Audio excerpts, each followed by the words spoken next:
welcome everyone to our 6-month progress report. My PhD focuses on oral contraceptives and cancer risk.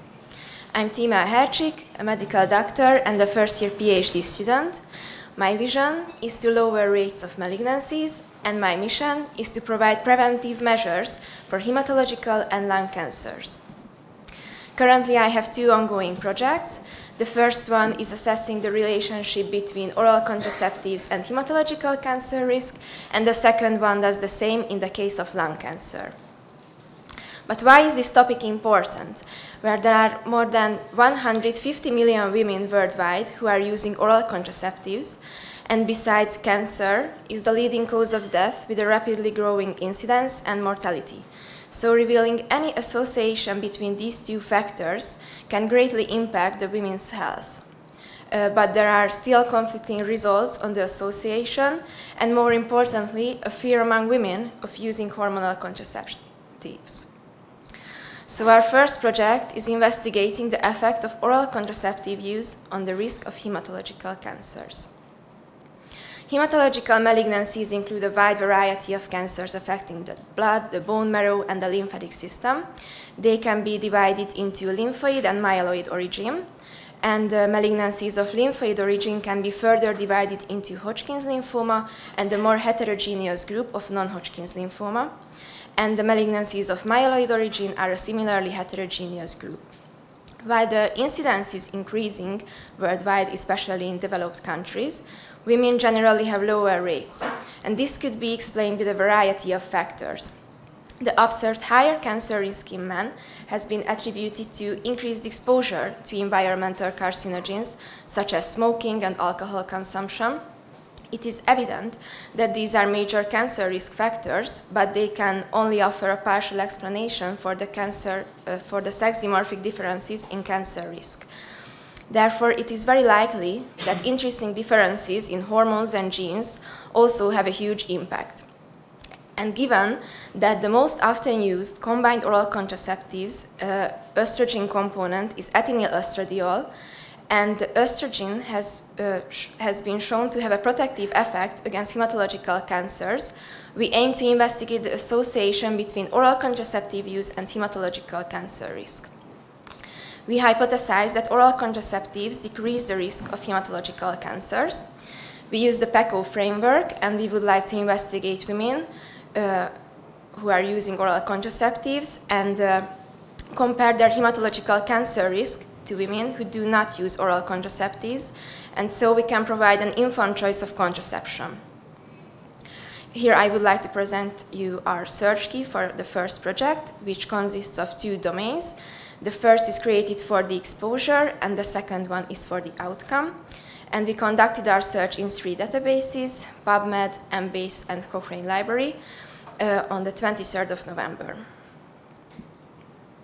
After the duplicate removal, the title and abstract selection, and full text selection, we ended up with 13 eligible full texts.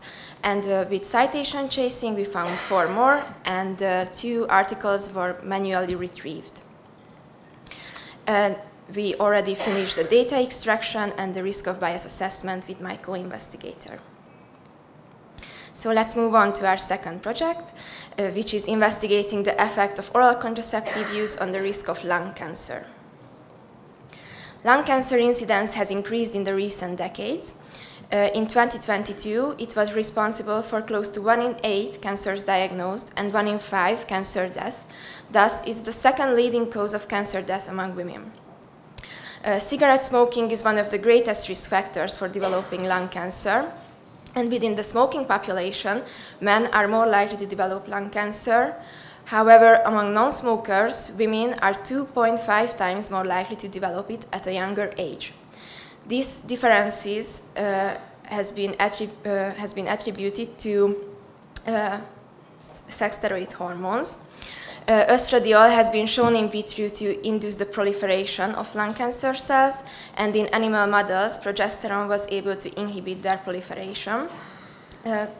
These observations suggests that sex-steroid hormones may have an effect on the pathogenesis of lung cancer, but their role remains unclear. Therefore, we would like to investigate the association between oral contraceptive use and lung cancer risk. We hypothesize that oral contraceptives increase the risk of lung cancer. We use the same PECO framework, and we would like to investigate women who are using oral contraceptives and compare their lung cancer risk to women who do not use oral contraceptives. And so we can provide an informed choice of contraception. Here's the search key for our second project, which also consists of two domains. The first one is created for the exposure, and the second one is for the outcome. And we conducted our preliminary research in 3 databases: PubMed, Embase, and Cochrane Library. There's a previous systematic review and meta-analysis, which analyzed both endogenous and exogenous hormones, but it has articles up to 2019, and several studies came out since then with a different conclusion. And there's no dose-response nor time-response relationship assessed in this paper. Here I would like to present the 3 key articles for our second project, which are all cohort studies and have their measure of effect in hazard ratios. So to summarize, we have 2 ongoing projects, which we would like to submit until the end of this year. And I would like to end my presentation with a quote from Marshall McLuhan: "Whoever discovered water wasn't a fish." And thank you for your kind attention.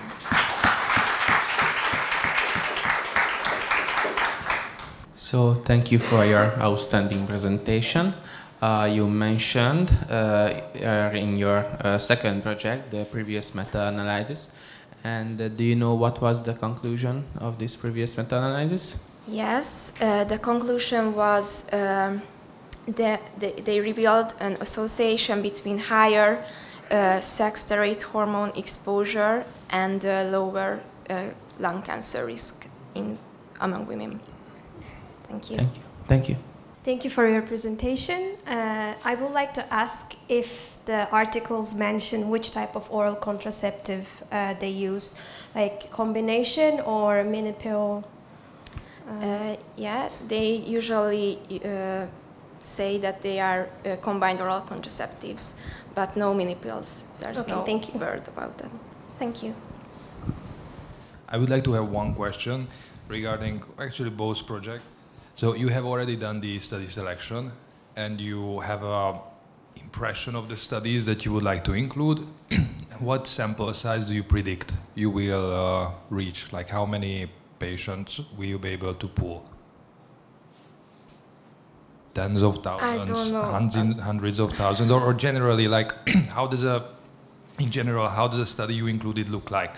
Is it consist of 100 patients, 1,000, 10,000, hundreds of thousands? Usually like 2, 3, 4, 500, but you know there are subgroups for each hematological cancer type, so we cannot pull all of them together, or we can, but we would like to do it in subgroups.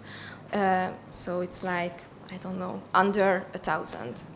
I'm asking this question because if you take a big enough, a large enough sample size, the probability you will be able to find clinically significant differences based on a random factor, like we can say that taking of this drug or that drug or taking of hormones is going to be higher, because with the power is going up, then the threshold of the detection of significant difference between the 2 study groups is going to be lower. Mm-hmm. So you will be, but it's not in your case because you only have hundreds of patients. So, and in this case, it's an important question. You said that really correctly that in the previous study, it's only an association, so you don't know if it's causal or not. This is an observation.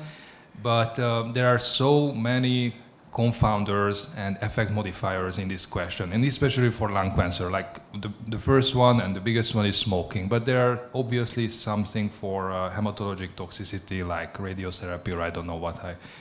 Fortunately, I'm not a hematologist, but there are some other risk factors. So will you be able to somehow take care of these confounders, or how did you see? Because I see this as a big challenge that you should tackle in your paper? Yes, usually they are adjusting for age and some, in the hematological project, age and smoking, race, but not much. So, yes. Thank you. It's a nice answer, and keep up the nice work. Thanks. Thank you.